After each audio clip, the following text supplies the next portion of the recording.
बस बहुत ठंड हो गई। एक हफ्ते से ज़्यादा हो गया डिक्लेयर करने के लिए ये बात शुरू थी। इसका मतलब वो चुनाव को टालना चाहते हैं और अपनी हार मान चुके हैं। चुनाव समय पर जो है हमने धन्यवाद किया था उनका चुनाव आयोग का, क्योंकि लोग एक दिन भी सरकार को नहीं रखना चाहते हैं। ये क्यों टालना चाहते हैं, समझ से बाहर है। हमारे चुनाव समय पर होने चाहिए। तो उनका कहना है कि अवकाश बहुत सारे पड़ रहे हैं। पहले भी एक हफ्ता पहले भी हुए थे, एक हफ्ते में नहीं अदल बदल हुई। दादी क्या वजह हो सकती है कि उन्होंने ये कहना पड़ा है? उनसे पूछो। ठीक है अगर लोग जो है पूरे समझदार हैं, सतर्क हैं, कोई अपने वोट को व्यर्थ नहीं करेगा, सब वोट डालेंगे। और हरियाणा में जननायक जनता पार्टी के नेता दुष्यंत चौटाला और कांग्रेस के सांसद दीपेंद्र हुड्डा के बीच एक्स पर जुबानी जंग चल रही है। दोनों ही नेता एक्स पर एक दूसरे पर निशाना साध रहे हैं। बता दें कि चुनाव की तारीख आगे बढ़ाने को लेकर दीपेंद्र हुड्डा ने इनेलो और जेजेपी पर निशाना साधा।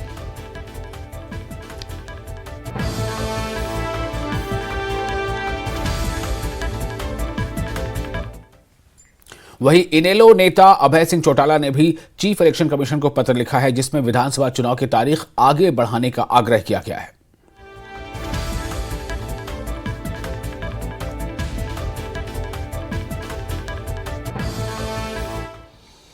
हरियाणा के हिसार में अखिल भारतीय बिश्नोई महासभा ने भी मुख्य चुनाव आयुक्त को लेटर लिखकर चुनाव की डेट बदलने की मांग की है। बीजेपी नेता कुलदीप बिश्नोई ने कहा कि 1 अक्टूबर को राजस्थान के बीकानेर में बड़े मेले का आयोजन होगा। बिश्नोई समाज के काफी संख्या में श्रद्धालु पहुंचते हैं। वहीं कुलदीप बिश्नोई ने कहा है कि वो खुद और उनकी पत्नी रेणुका बिश्नोई चुनाव नहीं लड़ेंगे।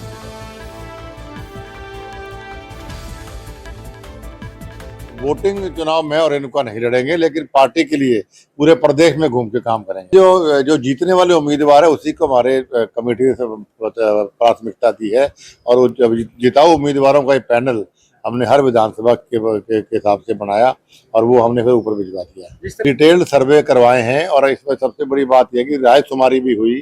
सभी जो जिलों के पदाधिकारी थे उनसे भी सीक्रेट वोटिंग कराई गई कि आप एक एक नाम, दो नाम जो भी लिखना चाहते हो उनको लिख के आप दीजिए, उनको खोल के उन पे भी चर्चा। बिल्कुल, मैंने भी हमारे समाज की ओर से लेटर लिखवाया था इनको और ये डेट हमें हर हालत में आए करनी चाहिए। लगातार 3-4 छुट्टियां पड़ गई और इलेक्शन कमीशन ऑफ इंडिया को लोकतंत्र की बहाली के लिए उनका प्रयास रहता है कि 100% पोलिंग परसेंट 100% हो। और अगर आपके लोग 5-5 दिन की छुट्टियां हैं, कोई शिमला घूमने चला गया, कोई मसूरी घूमने चला गया, तो ऐसे वोट कौन डालेगा फिर? तो हमने यार हमारे समाज का मेला 1 तारीख को राजस्थान में, हमारे समाज के लोग भी जाते हैं, हमने लिख के दिया कि अभी तो 4 या 5 दिन आगे करिए। देखिए, मैंने कमेंट पढ़ा था कहीं पे सोशल मीडिया पे, लेकिन अभी व्यक्तिगत मेरी उनसे बात नहीं आई और ऑफिशियल मैंने सब स्टेटमेंट उनकी नहीं देखी है।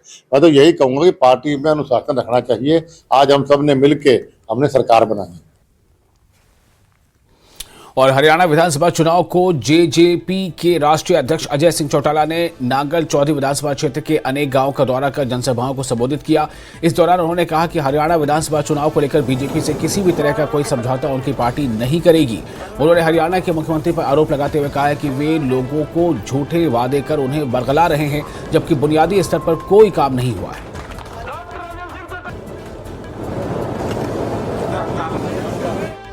स्थानीय विधानसभा के चुनाव जो हैं वो स्थानीय मुद्दों को लेकर के हैं। इसमें आपको निश्चित तौर पे बदलाव देखने को मिलेगा और ऐसा भविष्य में भी होता रहा है। मैंने अब तक 36 विधानसभा क्षेत्रों के इस तरह के कार्यक्रम किए हैं और लगातार जारी है। रोजाना एक विधानसभा क्षेत्र में कार्यक्रम हो रहे हैं। उसको चलते हुए मैं कह सकता हूं कि इसके सार्थक परिणाम आपको देखने को मिलेंगे। आने वाले 1 अक्टूबर को हरियाणा प्रदेश के विधानसभा चुनाव होने वाले हैं। उसी को लेकर राष्ट्रीय अध्यक्ष के प्रदेश की सभी 90 की 90 विधानसभाओं में जनसंपर्क के कार्यक्रम चले हुए हैं। उसी कार्यक्रम के तहत आज नांगल चौधरी हल्के के कार्यक्रम राष्ट्रीय अध्यक्ष के थे। राष्ट्रीय अध्यक्ष लोगों के बीच में आ रहे हैं, उनकी समस्याएं सुन रहे हैं और आगामी विधानसभा चुनाव में पार्टी की नीतियों के बारे में लोगों को बता रहे हैं।